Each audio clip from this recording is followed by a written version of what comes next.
Sounds good.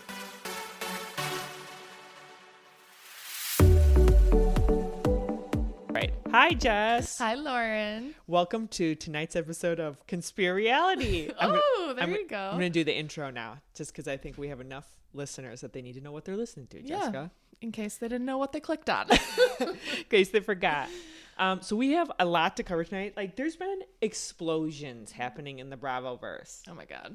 So just many. Crazy. I mean, Jessica and I usually don't text in between. Because we try to save our thoughts. And we this. have to. We have to. It's like crazy. Like, I can't not send you things on Instagram I'm seeing. It's just. Every show has something like horrifying kind of going on with it. Yeah.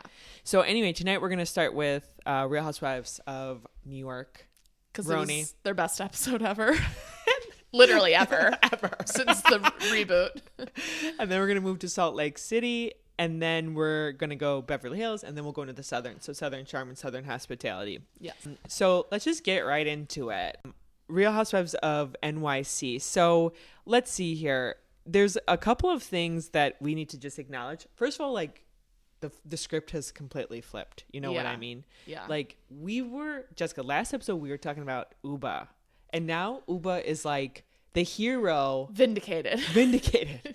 Well, she's still been annoying all season with other stuff. Right. But this exact fight, everyone is Team Uba. But now. also it has you questioning like everything that's been going on the entire season. Yeah. That was Raquel going, I don't believe, like, did you notice there were points where Aaron was like, Jenna, now do you know I didn't call you poor? Oh like my all gosh. those things, Yeah. and everyone's like, I don't believe a word Brynn says anymore. Yeah. And Jessica, we got caught. No one spotted this. You know what I mean? Yeah. Like, this is why I can't interview people in corporate America, because I just I fall in love with my own thoughts. And then like something like this, I'm like, oh, I completely feel differently now. Yeah. So, I mean, it's really the last episode, right? And we've been building to this all season.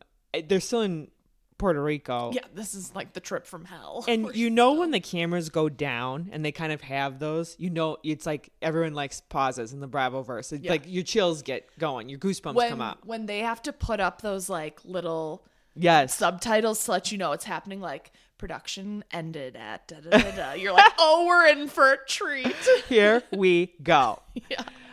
Okay, so this fight starts like in the middle of the night, kind of with Brynn kind of saying to Uba that she needs to say sorry to her for saying that she sucked someone's dick for a job. Yes. And she's like so specific on it. And so like, I don't accept any apology unless you say the words specifically. And everyone's trying to calm Uba down, right? And then Brynn, of course, brings out the fact that she's been sexually assaulted. And how does everyone even look at Uba in the eye knowing that this has happened and Uba's making these insinuations about Brynn? A couple of things before we jump to the main meat of it. So one, I was very happy with Raquel. I think like all of the moms, Erin, Raquel, Sai, are trying to keep, I don't know why, but I just like group all the moms together because they're clearly seeing like hurt versus Uba and Brynn are seeing like red. They're seeing like anger. Yeah. And I feel like there's even that moment, almost like brought a tear to my eye when Raquel jumps up and just hugs Brynn. Yeah. Because she's like spinning out of control. Right. And like that to me is a mom who does that. You know what I mean? Like who sees almost like somebody in anguish and like jumps in. Right. And so then we see that, basically Brynn admits that she doesn't know if Uba clocked it, which is like so weird. Yeah. It's very weird because it's like, what do you mean like clocked it? Like she didn't like fully like memorize it? Right. Which when you're hearing that, you also are like, how does someone not clock that in a conversation? She's calling you kind of hysterical and crying. So that's also like, sometimes you're like, I'm trying to follow what someone's trying to tell me, but they're so upset. You're like, deep breaths. I'm not like catching everything. So that's where I'm like, that's maybe what she meant. Right. Uba. This wasn't I took Uba out to lunch and all we talked about is that I was sexually assaulted. You know what I mean? Where it's like, there is no way you forgot that convo. You didn't understand. Right. but the way it then came out, like it was just kind of slipped into a bigger upset convo. Yeah, and it's interesting how visceral Uber's reaction is. Yeah. Like even in the confessional, which you think is 2 to 3 months after the fact. Right. And she's literally vomiting and crazy because it's like she doesn't want to be, I think she doesn't want this pinned on her. Yeah. Which is, I think, fair. Totally. On national TV. Yeah. And you're being told that. And then it's weird to me that Brynn thinks that Brynn, in my mind, Brynn doesn't think, when the cameras go down, she doesn't think that's going to air, right? Yeah. So I think that's also a layer to this, Jessica, that it's not that she just doesn't think that Uba clocked it, but that she never goes back into a confessional or anything and clarifies. Yeah.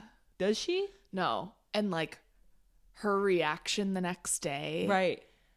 Because she thinks, in my mind, she thinks that they didn't catch that part, like in the moment of the night, because the production's gone.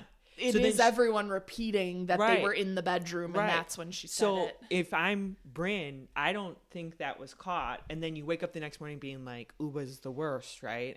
And it doesn't everybody agree? She doesn't think that the other women, though, are going to speak to it?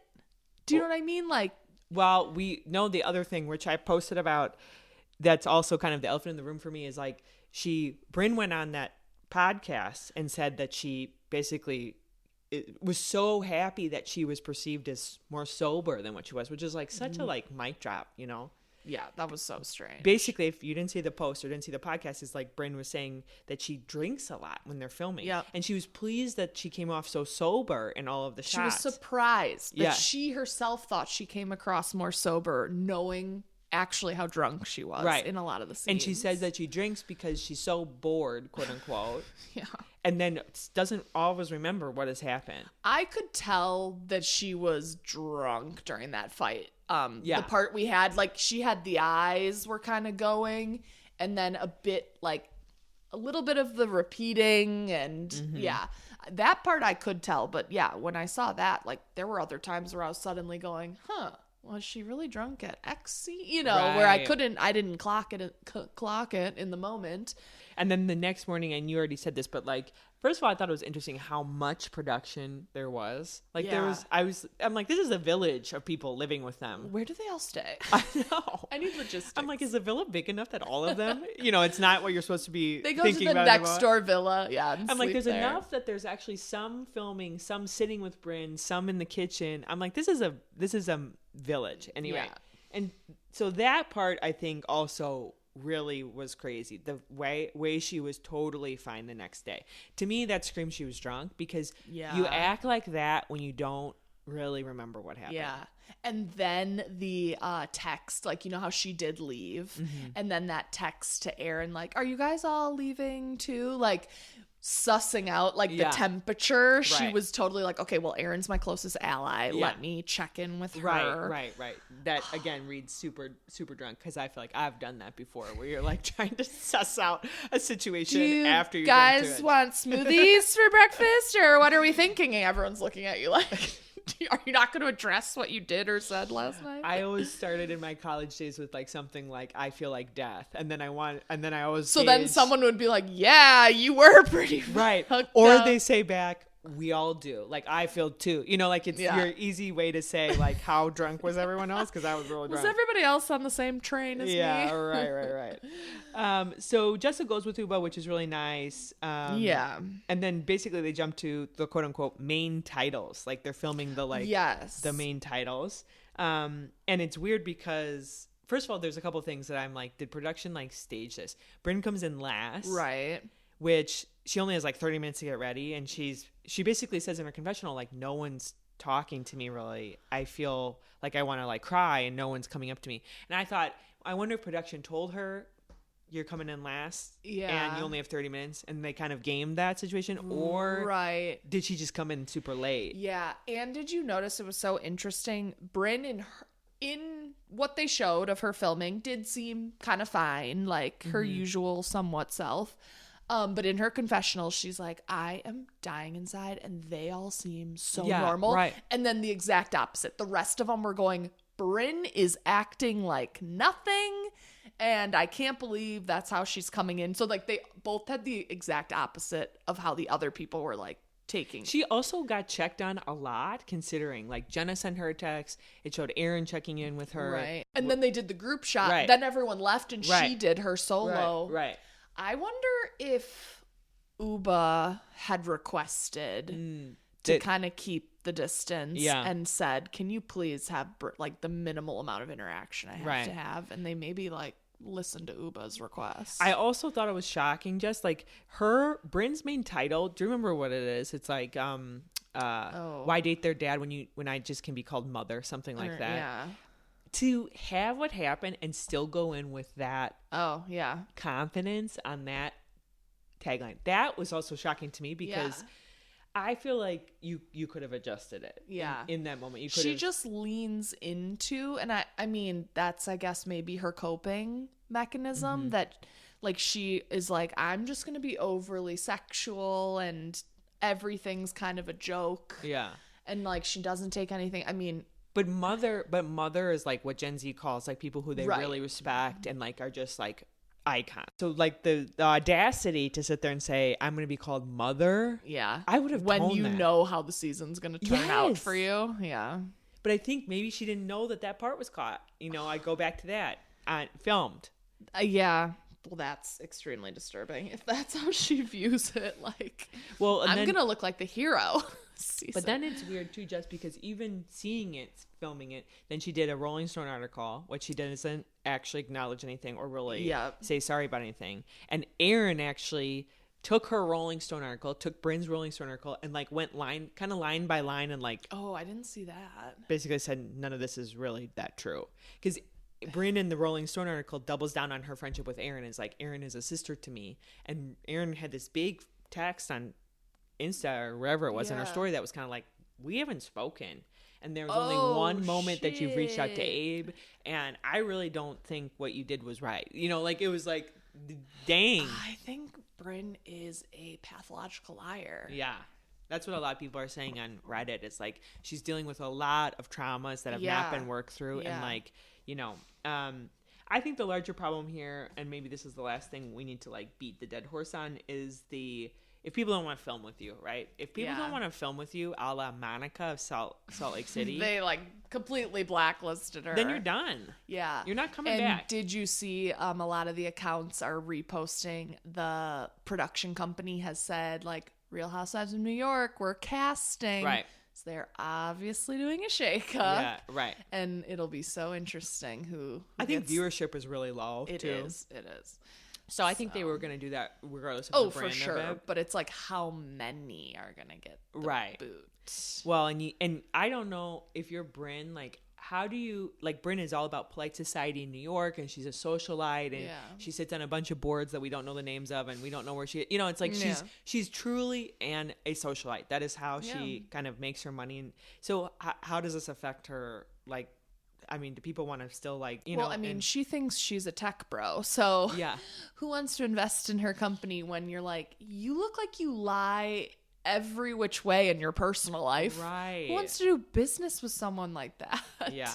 Anyway, the last thing I'll say is I saw on Reddit that there is this rumor going around that somebody on the RHONY cast is holding back something a big secret, very morally like corrupt, like a big secret. And one of the things that keeps coming up is that Brynn is not the demographic she claims she is with being black. Oh, stop. Yeah, and that it's actually like she's not a half black, she's a fourth black, you know, like just like the family ties are different than what she's always represented.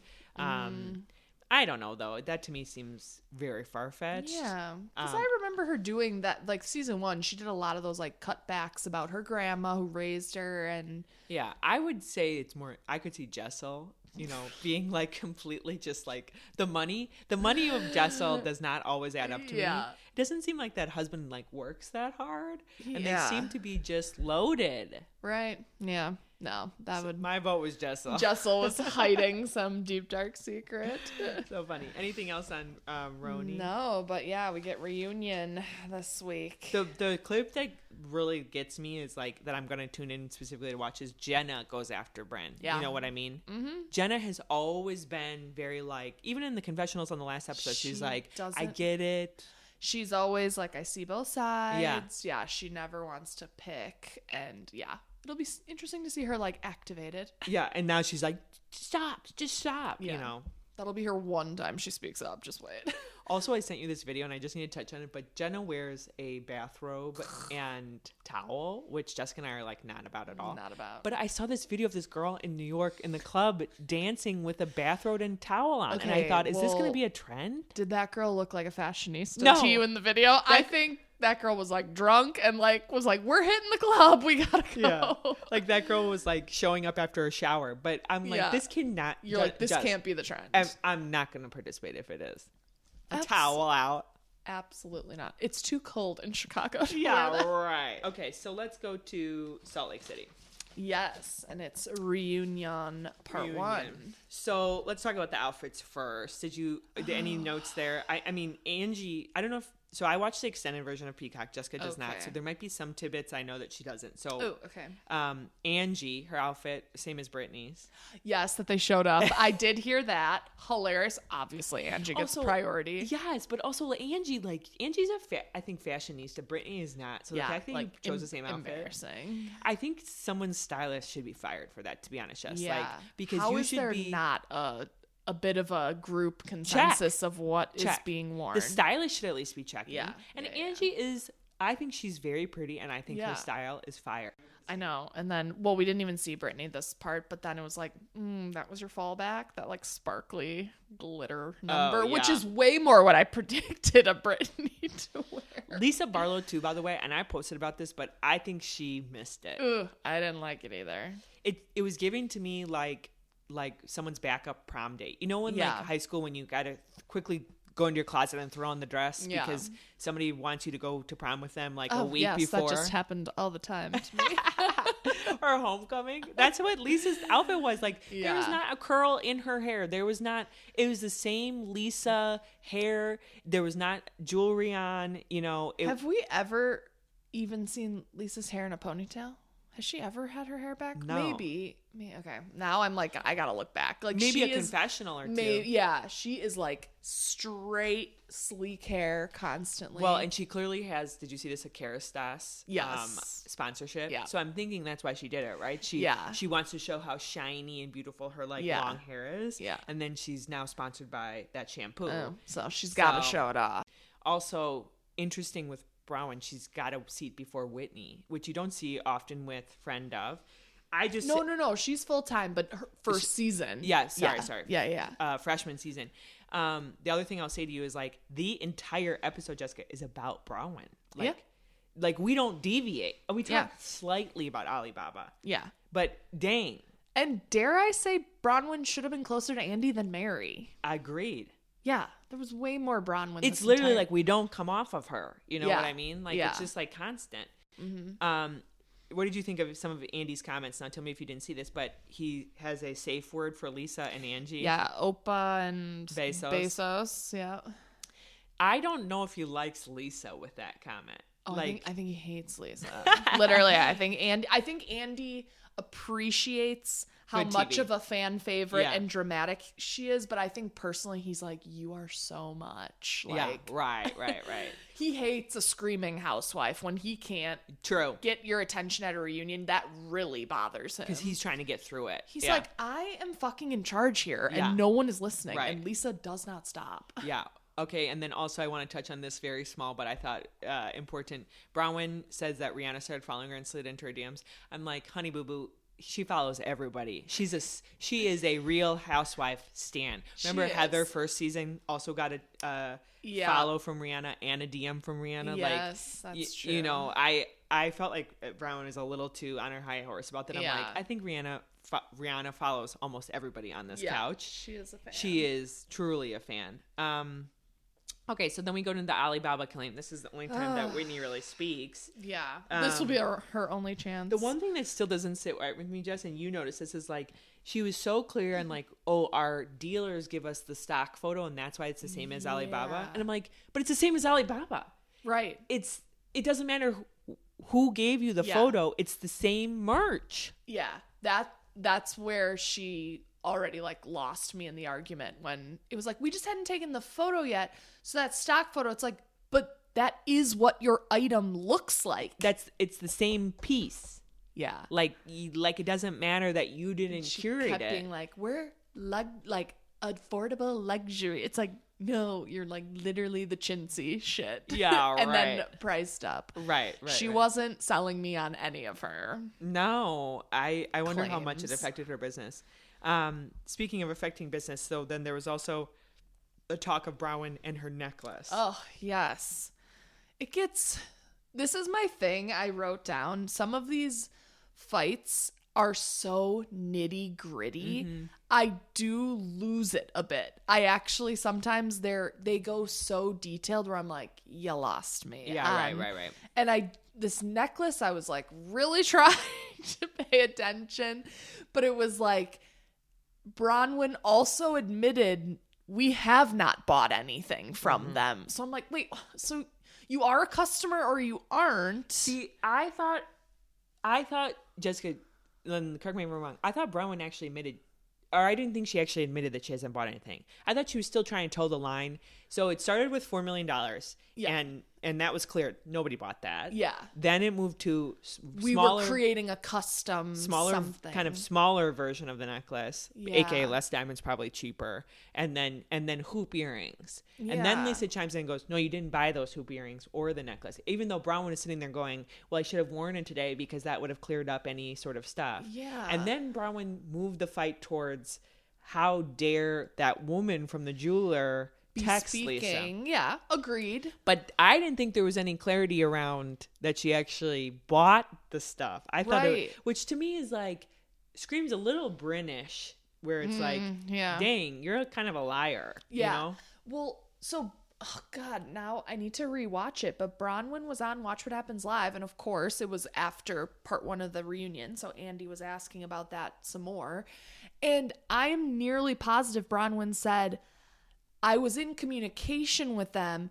I'm not a customer, or I wasn't a customer yet, but I definitely won't be now. I was like, so you never bought anything. Right.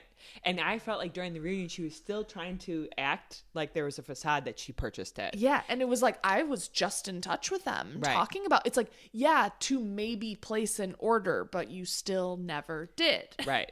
Well, and so a couple things. One is that jewelry, whatever that, we don't know. We don't know who that jeweler is. We don't care. But apparently I saw this tweet that jeweler, her business is like significantly declined. Oh. And she's blaming Lisa. She said, way to ruin a small business because you can't be revealing what people purchased or didn't purchase on national TV. Right. And then high net worth. Right. And then still have clients. people come to you. So apparently that jeweler has like gone out of business due to this. Lord. So funny. Also, I think this is very like, newbie does not realize how reality TV works. Yeah. You can be smarter than smart. You can be richer than rich. If you're dealing with somebody like Lisa Barlow, who is going to go low and is dirty connected and is connected, she's going to come with something that completely trumps your thing. And so you better be don't try to act like, don't overcommit. don't overinflate your No. lifestyle No. or whatever, because she will find. She'll snuff it out. Yeah. And that is where Yeah. Bronwyn got caught with her pants down on this whole thing because she didn't buy the jewelry. Yeah, I agree. And then she said she was going to post the receipts. Did that ever happen? We never saw receipts. No. And then we're still on Bronwyn and Lisa, but now about her daughter. Oh my God. This is, again, it's getting so nitty gritty that I'm like, wait, what? But I can agree. Okay.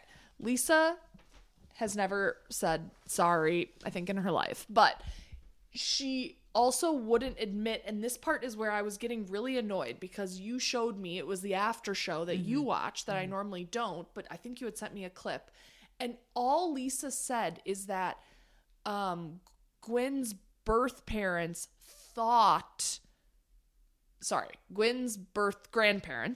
thought that Bronwyn had a miscarriage. That equates they didn't even know there was a grandchild. And then Bronwyn's like, you said I had a miscarriage. I was like, that's not actually, for once in my life, I'm on Team Lisa. I'm like, no, she's trying to explain why these grandparents never reached out because there was confusion over it. I understand now too that Bronwyn's just saying, no, that's not true because someone from that side did in fact reach out and very much knew I had a daughter.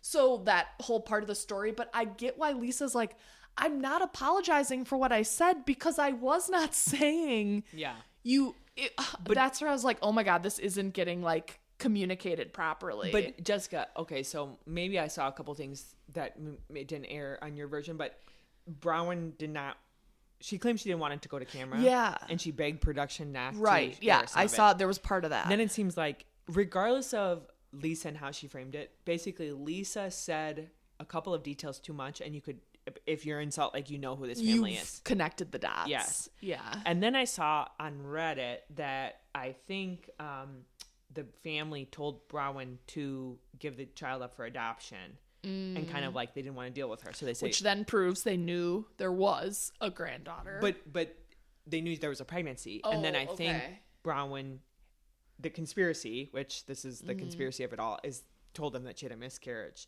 to get them off her back. And that's why she's so bothered by Lisa saying that aspect of it, right? And then they didn't really know that Gwen existed, and now it's like everyone can point to who they are. I mean, I think losing the fact that they lost their son, right, and he was so young. To me, if you know of a family who, like, it would be easy to point that out. Yeah. Anyway, but to your point, right, which is a larger point, it's like we're getting so like complex, and I feel like Bronwyn again is sitting there like, I'm smarter than everyone else, so I'm going to talk my way out of this. And it's like, you're going up against Lisa. Lisa's not getting what you're saying, and she's crying and saying everyone's out to get her, and she couldn't win in this situation. Like, this is reality TV. You're not going to out-argue somebody like Lisa Barlow. No, you're not. No. Because she won't let you talk long enough to out-argue her. But then how awkward was it when this part I thought was quite like real. Bronwyn saying, I really thought we were better friends. And Lisa's like, we were social. I was like, ooh. Well, Bronwyn actually has like, she was the one that says that first, which I'm like, damn, you actually have a self-awareness around this whole situation. And then also the fan calling Heather out and being edgier because she's so thin. Yeah. She was giving mean girl energy now that she's skinny. And I was like, you know what? I think she is. I think, Jessica, we've talked about this, but I don't think it's the weight. I think it's the fact that she finally is good friends with Lisa and Meredith. And I will say the only reason she is because she lost the weight. Really? Yeah. I think that had a big part. Like, remember Heather, and I mean, Mary did it exactly when, I think it was like episode 1 at that Bezos party. Mary's like, Heather, you're so skinny. And then in Heather's question, she's like, oh, so all I needed to do for Mary to like me was lose weight?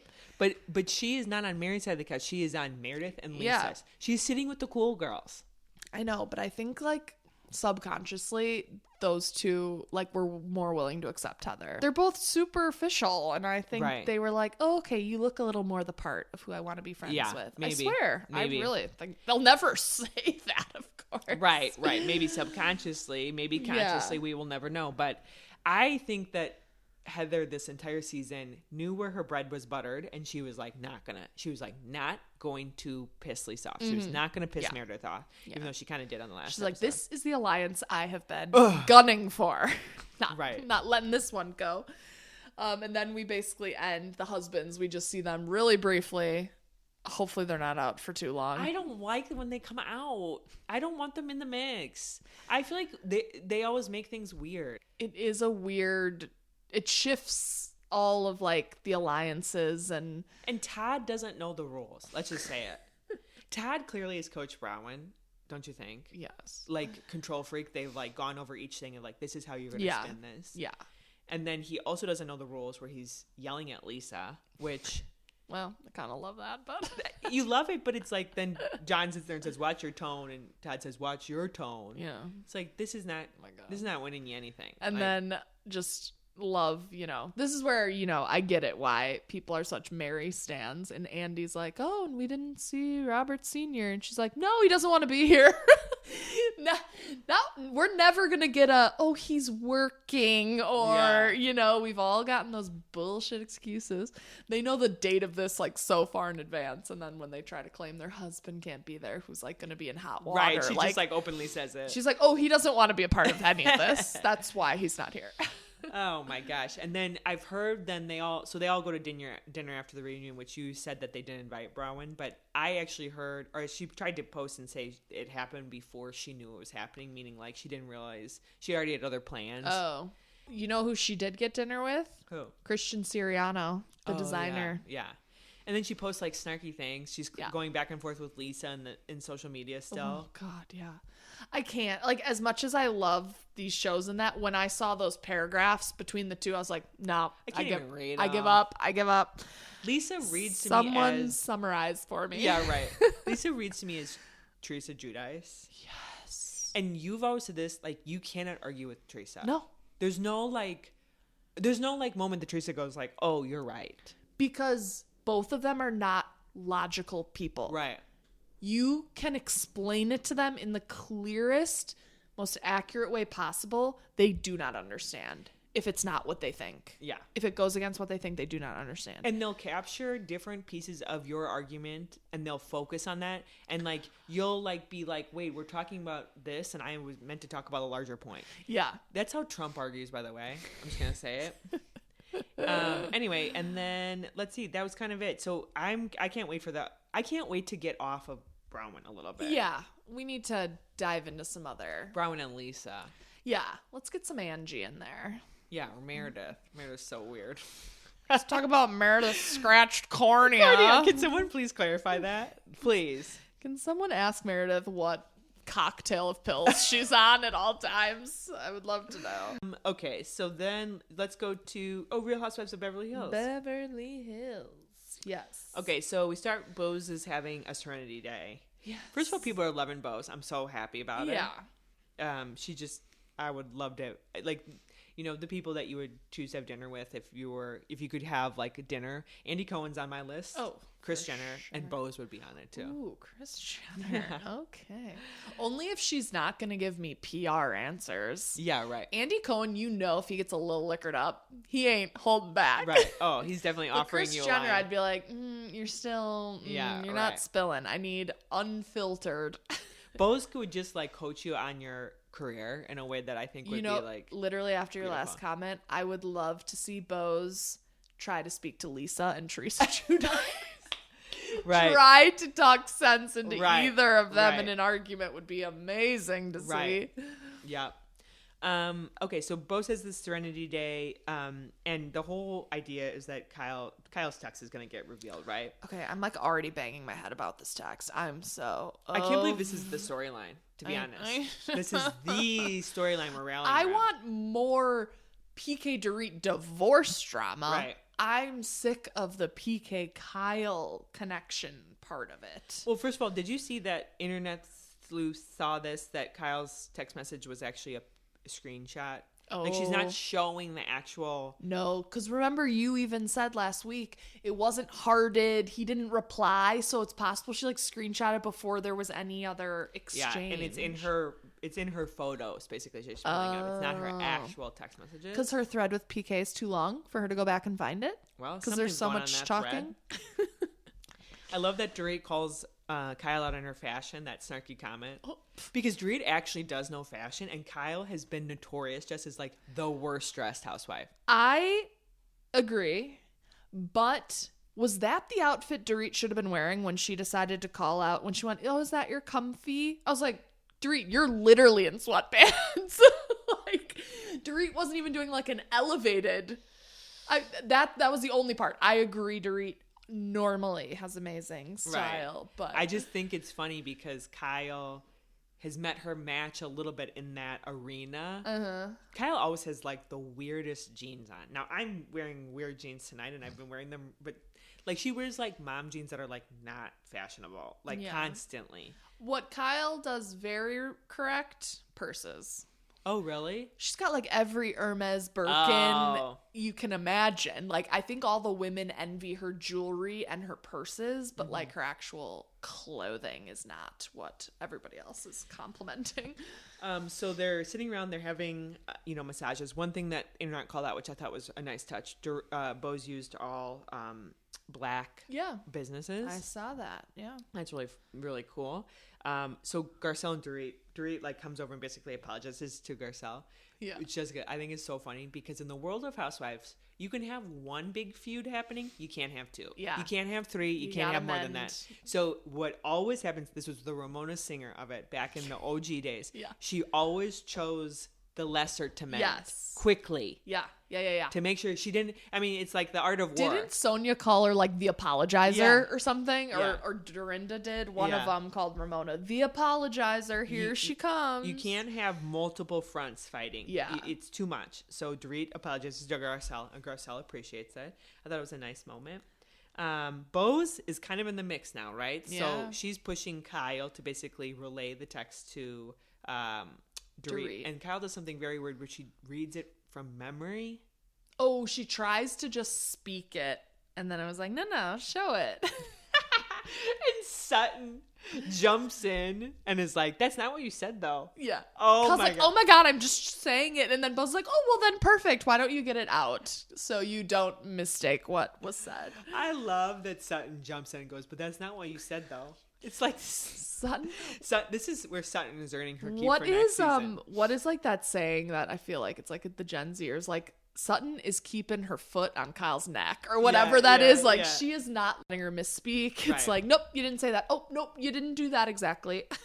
Well, and then if they finally all reveal what we as viewers have been revealing or feeling this entire Real Housewives of Beverly Hills is that they are all like, Kyle needs to be accountable at this point. Yeah. So she has the breakdown. She storms off. We hear like later that Sutton's pissed that she stormed off. Yeah. Garcelle's kind of like, I agree. Right. It's like the reckoning has come for Kyle Richards, and I feel like it's, thank God, because we need a little bit of this to feel good about Kyle. Agree. And the one interesting part at the spa thing, Erica was very team Kyle. And she was going back like, because of all the things I've gone through legally, Kyle doesn't have to share her messages. It was like, okay, Erica, what do you want us to get a warrant for Kyle's phone? Like, yeah, it's like you're projecting, Erica. Yeah, so. yeah. You wish your shit didn't get aired, but that's because it was court ordered. Something comes up of like, Kyle tries to be a girl's girl and someone who's calling her out on that. Interesting, like that's something we're seeing with Paige too right now. Like, you're not a girl's girl. I don't think girl's girl is like a thing, Jessica. Like, I think that people who call themselves girls girl, like it should just be a red flag at this point. Because I don't think you're a girl's girl. It's like the guys that call themselves nice guys. You're like, I don't think you are. It's just like either you're friends with the person or you're in competition with her. That's how women are. Like, you know what I mean? Like, there's no girl's girl that just women choose women inherently first. Either you're just a loyal, good friend, but then that doesn't mean you're that to everybody. Right. Or you're competing. That's how women are. Come on. Stop with this girl's girl stuff. Which, by the way, on Paige, one quick note. People are saying that her podcast, she's like acting different now. Oh, I haven't listened to the most recent. I think she's like one behind. She's like swearing more. She has like more attitude. She's more like, I hate men, like vibes. Whereas before she was a little bit more reserved. Yeah. I don't know. I would. This is good Lord. Don't quote me because I'm literally making this up. I have no basis for this, but I believe she stopped drinking. Oh, interesting. And I wonder if she's started drinking. Oh, interesting. It was like her and Craig were, because remember, have you seen like all the things of Craig being like, oh, I'm having an NA beer, and he wanted to like show to her that he wasn't this party boy anymore, but she said she stopped because it was like messing with kind of her anxiety when they were on tour. And this, again, I literally have no basis of this other than maybe she's just having a little wine before she does the podcast and is like a little different. I don't know. Maybe. I don't know. I want you to listen to it and tell me what you think, because people were saying that. The last kind of thing is like, Dorit follows Kyle out into the road, and Dorit basically says, this is so odd. that PK used to go over to Kyle and Mauricio's house and would bring up problems that he had with Dorit, and then Kyle would bring up problems that she had with Dorit, and they would like talk trash about her. Yeah. And then Dorit's like, and PK would tell me when he came like, home. I was like, he what? And like, tell him to stop. Why is he doing that? Also, why isn't Dorit going with him if you're going to go hang out with and like, why doesn't a he couple? just say that to Kyle? Yeah. That was so weird, Jessica. It's very strange. If I had heard from my husband that he went over here and like talked like trash about me, and I was chiming in about you. Yeah. No, it's so strange. No wonder they're getting divorced. That's all I can say. Lord. All right, let's go to Southern Charm. So Southern Charm starts with I completely forgot, Jessica, that Taylor and Austin kissed. Like Vanita is like kind of. You forgot? That was like the entire storyline of the betrayal. I forgot about Olivia. I forgot about all that. And so we start with like Vanita randomly kind of like rehashing that to piece. Sally. Yeah, with Sally. And I'm like, oh my God, that's right. Just because Taylor. I will say, okay, I did not forget all that happened, but I will say I kind of forgot that Taylor is still a bit on the outs with everyone. Right. Yeah, that part of it. Right. And that they're kind of still riding for Olivia, even though Olivia's not on the season at all. Seen. So anyway, so they move. I just wanted to touch on that because I had completely forgotten, but they move towards this tuba recital and everyone's like heading there to go to this. Jessica, I'm like, tuba recital? We're really here in life. This is what we need. These are the events we have for Southern Charm. Okay. But who isn't there? Gaston. Or Austin. That was not explained why Austin missed it. Oh, yeah. But he wasn't there. So, to your point, Taylor's got to get him there. Taylor's got to get Gaston in the mix. I wonder if he's getting paid at all. He must get a little something because he appears. Yeah, he appears. That's a great point. He's definitely, obviously not a main cast member. Anyway, so, and then oddly, we also have, I'm jumping around here, but Shep, JT, and Craig go fishing. Do their little fishing trip. JT looks like such a little bitch with the fish when he's like screaming and trying. There were a few times I thought when the boat was like really bouncing, I'm like, if JT falls in the water, I am going to die of laughter. Like, I was like, can he, come on, fling him off a little bit? Oh my gosh. So, I mean, that one felt very forced to me. Like, it doesn't seem like Craig or Shep actually like JT. It seems like I know. And then we get Whitney, Austin, and Madison debriefing about it, and Austin being like, Shep posting that photo was just like such a weird slap in the face. Like, the whole thing is just so odd. We're getting almost like where Vanderpump started to break into like talking about a little bit of the fourth wall of like, you know, it seems like we need to break a little bit of the fourth wall and start to just talk about like, well, we'll try filming with him. You know, I would almost rather Shep and Craig say that than act like this fishing trip is actually real. They actually like JT. Yeah, and that they actually thought about putting this together and he's coming. Right. You know, Craig and Shep also discuss Paige and Sienna. We have another like weird moment where Craig is like revealing that Paige is very confusing to him, like texting him like, I'll move to Charleston. But when she has a bad day, and then it's like, never mind, I love New York. Yeah. I think Paige, the one thing I'll say about Paige is like, I'm tired of Paige the model. Like, I feel like we see a lot of Paige the model these days where she has that like face on. Yeah. She's still clearly very thin and she's leaning into it. Yeah. You know, staying thin, I would say. You know, all of it. And like, to me, I'm a little bit tired of like that aspect of her. Okay. She, you know, she was a child model. I don't know if you knew that. Are you kidding? Limited to. Yeah, right. And so she has that bone in her body, but it's like, I want to see a little more of like authentic Paige versus like so kind of the face. So like the Zoolander face. Yeah. I'm so curious how she's going to be on Summer House, which airs like soon. Yeah. Starts in February. We're almost there. Right. And she's so polarizing now. Like, some people hate her, some people love her for this breakup. Like, yeah. We'll see. Finally, we get to this recital, which I actually skipped through some of the recital. And Molly's confessionals about like the tuba and like her crying. I was like, I know. This is so boring. I know. I like Molly, but same. This didn't need to air. We could have cut this. This could have hit the cutting room floor. A bit much for me.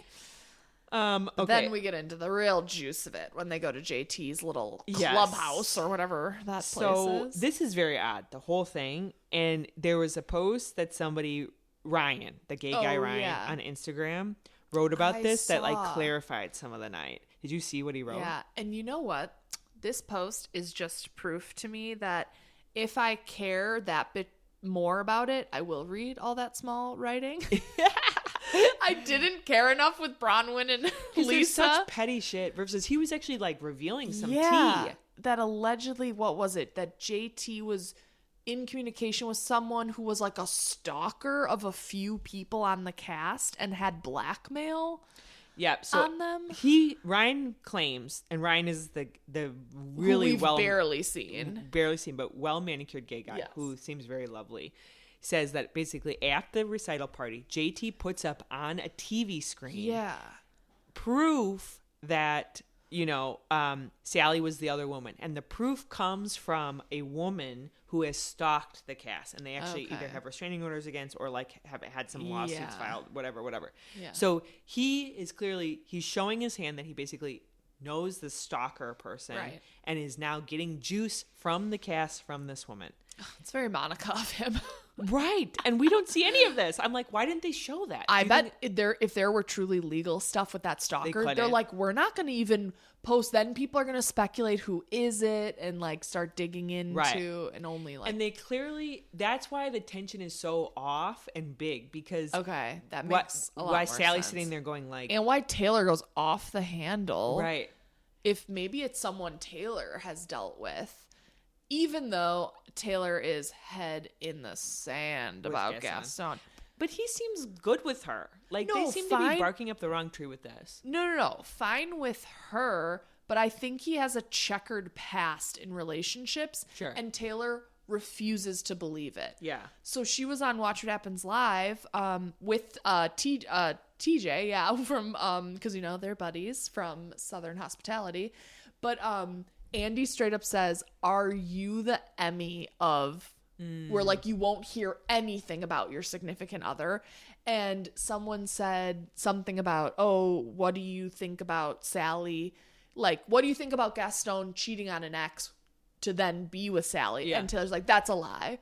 It's like, she won't even believe that happened to people before her. So that's where I just think she's head in the sand. Sally's literally admitted it. Like, that she was the other woman. Why would Sally admit to being the other woman and the other woman is allegedly the one who told JT this? Yeah. No, Jessica, I don't. You think the stalker? I think the stalker might be separate. This is why we can't have this random shit off screen. Like, we can't.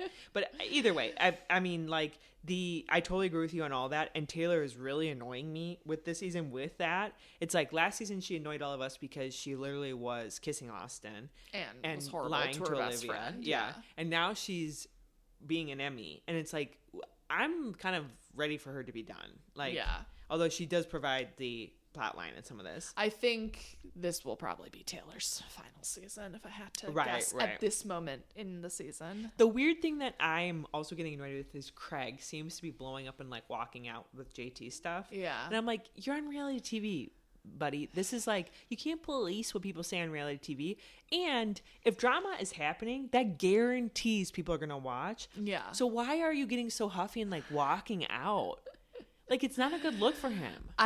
Weren't we saying Craig just doesn't ever seem to want to be there? I think he's so over filming. So like not tiniest thing, but an argument that isn't even about him. You know what I mean? Like sets him off. He's like, I'm done. And he's like, oh, you're too much. I'm out of here. It's like, stop. You're on, either be on reality TV and acknowledge that the mess. And lean in. Yeah, like the mess is beautiful, or get off the show. The mess is beautiful. And by the way, your mess is like leaking through. So why don't you just lean into you and Paige, and actually like be authentic more about it, right? Right. And apparently there's a ton of Stan accounts for Craig right now, which is like shocking because Paige is like, Well, is it shocking? I mean, she's always been the fan favorite, so I think it's hard for her to swallow a little bit that like but like women, everyone turns on the woman, right? And so that's where I'm saying it's not shocking that it's going in his favor. But then we just have to talk about the end we get finally a little bit of like JT Vanita. Oh yeah. Because again, I get the ick from JT with anything he does.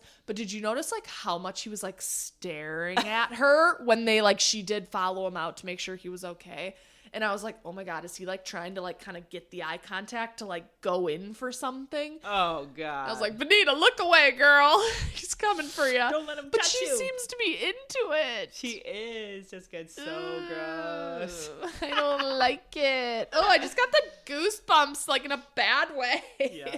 He's also so short. So short. She was taller than him with those chunky heels on.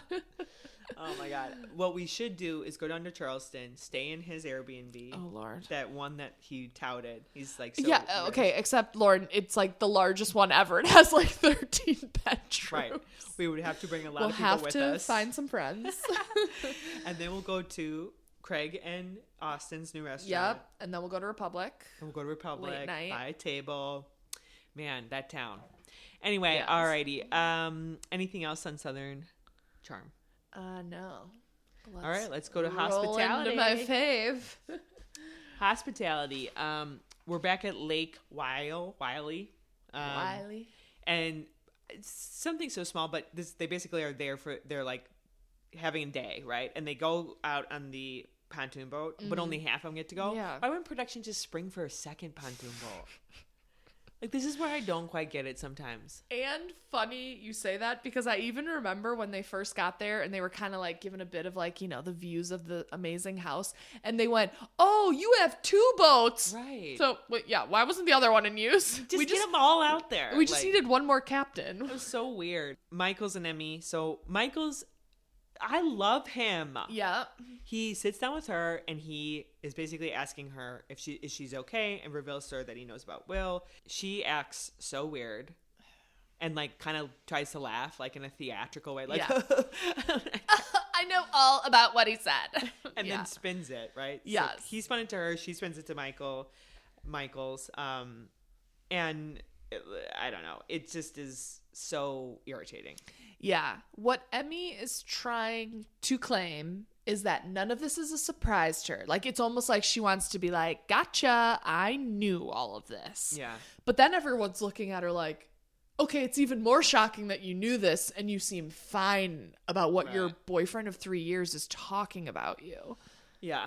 And also, like, why isn't Will there? I mean, Maddie said it. And I'm like, Will needs to come to this stuff. Yeah. He's the Gaston of the group. It's like, you're creating... the reality of it is like we want Will there so we can actually like hash some of this out. Yeah. But then the just personal human level, it's like, why wouldn't you want to go and kind of like be in the mix on this? Like, why are you avoiding filming and kind of all this? They're using his law school internship as the excuse. So maybe they are there on like a Wednesday.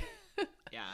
Side note, when the dad walked in, I was like cringing. Mm-hmm. No text, no nothing, just like pops open that door. Yep. And it's so weird. He's the ex-husband. Like, clearly, he's like barging into his ex-wife's house that his daughter's at for the, like. Oh my God, that was like when your parents walked into the basement in high school. You're like ah! hide the booze. So weird. Okay. And then suddenly there's like a child there. Yeah, like a 2.5-year-old. You're like, what the? Yeah, and Lake is like totally fine with it. Everyone else is like, oh. Yeah. Okay, so then they go to dinner. And obviously they bring up Will. This is where Emmy like freaks out. Emmy again has like a reaction that is just so crazy. I mean, I think she must just be hungry, to be honest, Jessica. Like, I loved when she couldn't get her purse off the chair. And she almost like whipped the plastic chair into the lake with her. I love when she stormed away and she's like, don't follow me. She's like, talk to me about it privately, but not now. Yeah, that was hilarious because literally Maddie was standing up, but not now. And she sat back down. Okay. Yeah. We won't do it now. Yeah, her reactions to everything are huge. Huge. Also, she came out of the bathroom, and did you notice the mascara streaming down her face? I felt like Lauren, I'm not blind. How could I not have seen that mascara? I feel like she walked into the bathroom and like made sure. It was like real. Who has mascara that runs anymore these days? Well, funny you say that. On Insta, someone was like screenshotting that photo, And I kind of felt like she wanted like her Erica Jane moment. Yes, totally. And she said, I can't use waterproof mascara or it pulls out my fake eyelashes. So she's claiming she can only use... Oh, that is not true. Never heard that one. I've had eyelash extensions many, many times before. That's not true. And you used waterproof. Nobody ever said don't use waterproof mascara. Right. Think of all like the weddings, like No, getting your makeup done please. for, and it's always like waterproof in case you tear up. She wanted the streaks. She literally comes out of the bathroom. She wasn't even trying to wipe them. No, when Maddie came to herself talk in to the her, mirror. they were. And she's like, perfect. This is the look. This will be the memes that I want to be created. This will get me the win. Yes. Looney Tunes. Also, I don't know why she doesn't just call Will at the table, you know? Like, she calls him immediately after. Yeah. That's the weird part about them. That's the weird part about Taylor and Gaston. It's like, to not have communication in the moment, to wait, means that you can always spin stuff. Yeah. Then we get to the TJ and Joe convo. Ooh. It's very odd. It's like, what the F are we going to finally like learn? TJ's like, or Joe goes, I was drunk and I touched you. Yikes. And so TJ was on with Andy, and Andy said, is Joe going to admit to what happened between you two? And TJ said, yeah, that's like next episode. And Andy's like, and do you two agree with what happened? Are you saying the same thing? And TJ said, yeah. So I'm like, okay. It's not going to be a case of Joe is downplaying and TJ is still going, no, this happened. Like, allegedly, they say the same thing. So we heard that Joe basically like threw his arm over TJ because he thought it was a girl. Yeah. And then now there's like, oh, I touched you. Yeah, which to me is not, you didn't throw your arm over. We're further escalating each time. It's like Joe's God. willing to admit to a little bit more of what happened. I think there was some hanky-panky that went on. Yeah. Or maybe a kiss. You can't still think it was a girl at that point. No. Which, I mean, fine. Who cares? Again, but Joe just will not admit that. And also, like, I think that to me, it's like, is there more to Joe than maybe he hides on camera, off camera? Yeah. He's always been Mr. like Joey Bottles. Yeah. I'm a womanizer. Right. It's like maybe you like men too, but yeah, you've hid that from us. So we are sniffing it out. Yeah. A man that really needs a hairdryer, that he said he'd rather forget his phone charger than a hairdryer when traveling. And I was like, what? That would be a little flag going off in my brain if I was Maddie. Oh my gosh. Anyway, love it. That's cast is doing quite well. Oh God. I honestly, Hospitality might be the one I look forward to the most. Charm to me is, we're basing a lot on JT, and then there's a lot of old news has-beens that really don't hang out anymore. No, Charm is not doing it for me. Not. And it's been like that for a minute. It's not. This is not the first season that Charm is feeling like we're rounding up a group of people who know each other really well but don't hang out, and then they come together for filming. Yeah. And and I know they had a fluke with Taylor and Austin, and now we have JT. But it's like, we're running on fumes. I agree. They might be seeing themselves out like Vanderpump, where you're just like, we've done it all. Yeah. And that's where I think you have to shake a little in your boots if you're on the original cast, because Southern Charm is like, we now have Hospitality. They're the young, hot, exciting one. Right. Where, so Charm's like, oh God, how do you reinvent us when you've already done it? Mm-hmm. And now people like that. And then Vanderpump, well, you kind of had The Valley, which was such a hit. That went a different direction. Right. It actually went to people who were allegedly more mature because they were married with kids, but still being dramatic. But then we hear they're totally revamping Vanderpump, and that's where the original cast is like. I wonder, though, now if Craig is single, will he go back to Austin and Shep and be like the bad boys again? Party boys of Charleston. That'll be interesting. I will watch that. I will tune into that. Oh, yes. Big time. I would like to see that. Okay, so let's move into what are the kids talking about these days? Yes. So a fashion one. Gen Z craze for sweatpant jeans are causing them to sell out. And you know what? I am down for this one. I'm like, yeah, I definitely. So the hottest jeans of the season aren't even denim. They do look, I'll show you pics, Rag and Bone, you know, that designer brand. They have the Miramar trousers, and they are, you know, topping out at $238. But they're not denim, but like they do straight up look. But Jessica, I'd like to see it in person. Jessica, you're acting like this didn't exist. Like, don't you remember like jean overall, the like jeggings, jorts, or not jorts, jeggings. Yeah. No, these are, Lauren, these are much better. Well done. But then they said there's a very good, I'll show you pics. They said there's a very good Gap dupe. So it's the baggier style, of course, because it's Gen Z. They're not skinny fitted. Right. But then they're like, but the Rag and Bone are out, but then go get the dupes at Gap. How much do you think the dupes are at Gap? $8. $90. Oh shit. For Gap? That was my biggest takeaway. I couldn't tell you the last time I shopped at Gap, but I said $90 for sweatpant jeans at Gap. I thought 50 max. For sweatpant jeans? Yeah. Okay, Lauren, the next time you see me, I'm going to be rocking it. You're going to be like super trendy.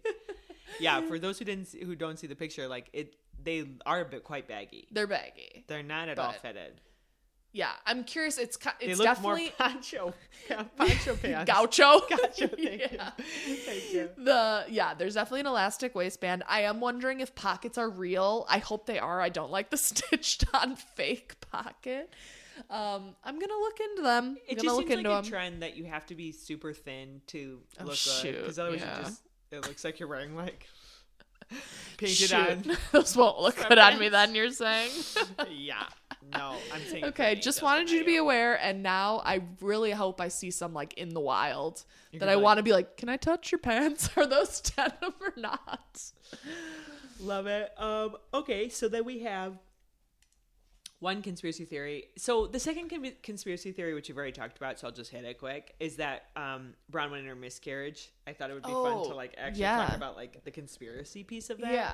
So there is a conspiracy going on that obviously the couple, Gwen's parents knew that she didn't have a miscarriage, or thought that she did, but like maybe knew that she didn't, and they've just like acted like that through their excuse. The conspiracy that's happening is that similar to Blake Lively and Justin Baldoni and the jabs that are getting thrown back and forth. I can't even keep up. Speaking of nitty-gritty arguments, I can't keep up with what they're slinging at each other. But one of the things that came out with that is that his side had a PR team that basically took to social media and smeared her for a while ahead of the movie, and it kind of took off. It did. And the conspiracy about Bronwyn is that the super rich grandparents actually have hired a PR team, and they were smearing Bronwyn as a Real Housewife. And so some of the negative stuff that we see about her was actually planted by the PR team to make sure that she comes off as a little bit of a liar, a little bit of whatever. Okay. So that's conspiracy theory number 2. But I would say that those people need their money back, because she kind of was, for the most part, a fan favorite. So I don't think they achieved what they were going for. Yeah. No. But, okay, so that's number 2. I'm saying number 2 because I wrote it down second on my page. Number 1 is about JFK. Oh, so recently in the news, Trump has declassified RFK, Robert Kennedy, or Robert, what is it? RFK? Wait, I thought it was JFK assassination stuff. Is that what you're talking about? So recently in the news, Trump has declassified JFK assassination files, John F. Kennedy, MLK assassination files, Martin Luther King, obviously, and then RFK, Robert F. Kennedy, which is JFK's brother, was assassinated. That Kennedy family, I can't remember the tree. Like, I get very confused. Don't worry, I researched it for this moment. Yes. So those 2 are the brothers. Obviously, JFK was president. RFK, I think, was in senator. Yeah, politics coming up. He was clearly going to run next. All 3 of them assassinated. Yeah. So the conspiracy theory that I want to talk about, and some of the reason why I think Trump is declassifying it, is there's all these conspiracy theories around, like, why did they actually get assassinated? Yeah. The one, and there's literally like 10 or 12 of them, Jess. The one I want to talk about is they were all, so MLK, JFK, RFK, enemies or had very, very bad blood with the director of the FBI at the time, J. Edgar Hoover. Oh. And it was Hoover during all of their assassinations? Yes. Oh, and he was the director of the FBI during all of it. Yeah. So a couple of things. One is he maintained meticulous files on a lot of celebrities and people of high profile. So to maintain meticulous files back then, think about it, like 60s, he basically had to follow them. He had to have boots on the ground people like following them. There was no social media, of course. And he had like filing cabinets. Right. Filing cabinets with like manila folders of like. And photographs. Yes. Yeah. Okay, so Hoover, let's just start with the Kennedys. Hoover and the Kennedys were like not good friends. They had a lot of animosity. 10 days before the election of JFK, Hoover's team produced a report that said JFK was having an affair. It was quietly put on Robert Kennedy Jr.'s desk, basically, and he would produce this report every so often just to show the Kennedys, like, I know your dirty details, right? And then he also basically, during the Bay of Pigs invasion, he didn't reveal a huge part of, like, he had this kind of confidential file that FBI was supposed to be briefing the president on, and he didn't reveal like a huge part of the file. And that's why it was such a F up. Yes. Mm-hmm. And that's the conspiracy of it. So he was willing to sacrifice like that operation. Yeah, and he didn't like how hard JFK was going against the mafia. He had mafia ties, and then JFK was also planning to reform and deconsolidate like his power at the FBI. So the conspiracy is basically like he wasn't necessarily the one shooting, obviously, wasn't pulling the trigger. Very well connected. Right. And if he had FBI agents who were basically following these people, he would have seen if there was a weirdo or somebody who was basically getting ready to shoot them. Yeah. And he let it happen. And then the weird part about it is across all of them, but mostly with the Kennedys, he basically like didn't. He very, very, very much hid evidence that people thought would be really pertinent to finding out why these people did it. Oswald, Harvey Oswald, I think his name was, who's the shooter of JFK, basically yells out, I was a patsy, right? And somebody actually shot Oswald, and many think that was to make sure he didn't tell his side of the story. Anyway, so the big thing is that Hoover prepared a classified and confidential document that was given to the president at the time, Lyndon Johnson, who's the vice president, became president when he shot. And that was like maybe had all of the points of evidence that would have showed actually why JFK was shot and that it wasn't, Oswald. So that's the conspiracy theory around like the Kennedys, and then RFK was shot shortly after. So maybe there's like a connection of why those two were shot. And then the big thing with MLK, he was not like tightly connected to the Kennedys and that assassination, but they think that Hoover again allowed kind of whatever was going to happen to MLK happen because Hoover was actually quite racist. And he thought of MLK as like really like creating chaos in a society that like didn't need more chaos. So I think, I don't know where we find these documents that are declassified with Trump's, executive order. But I think there might be a connection to basically the FBI was more in on it than what, you would think the FBI is. Well, they shouldn't have been in on it at all. Right. Exactly. So any involvement is like, what the hell? Right. Why are you going against? Right. And I do think there's maybe some similarities to the assassination attempt on Trump. There's some which is like, why was the FBI there's a reason he's declassifying these. Right. I think he wants people to make connections to his. Right. And he was going to reform the FBI. Trump had big comments about doing that. And then the one thing that you can say is they shot the shooter versus and Harvey Oswald, right? Harvey Oswald, like, was not shot right away, and he got to say a little bit out there of like, I'm a patsy. I was, somebody's, hitman. Yeah. And notably, they shot Trump's assassin on the roof, right? So that maybe he couldn't talk. Well, we should also probably shoot them in case they're going to keep shooting. Firing. But yes, I know. That one I'm not as much of like, oh, they were shot as opposed to taken into custody. But I didn't realize all those other assassinations were so kind of like tightly connected. But like just time-wise too. Like my American history is not too strong around the years. Think of like this year, these last couple of years being so crazy, but it's been happening. Like if you think of the 60s, like your president got shot, MLK got shot, RFK got shot, people would be freaking out in that. Yeah. The various wars that were going on that we were involved in. Yeah. Mm-hmm. So it'll be interesting. I mean, I want to see those declassified documents, and I want to see if FBI is involved, and we'll see. I think it will become very clear. Just some light reading, Lauren, for you if you get your hands on those. Yeah, very quickly, like why there's I'm sure they'll be crystal clear what's going on. Yeah. Right. Yeah, it's going to be so convoluted. It's going to be so confusing. Oh my God. And I wonder if stuff will still be redacted. Just it's going to be as confusing as Lisa and Bronwyn and the necklace. And their freaking, and their feud. Yes. Anyway, great talking to you, Jess. You too. As always. Bye. Bye.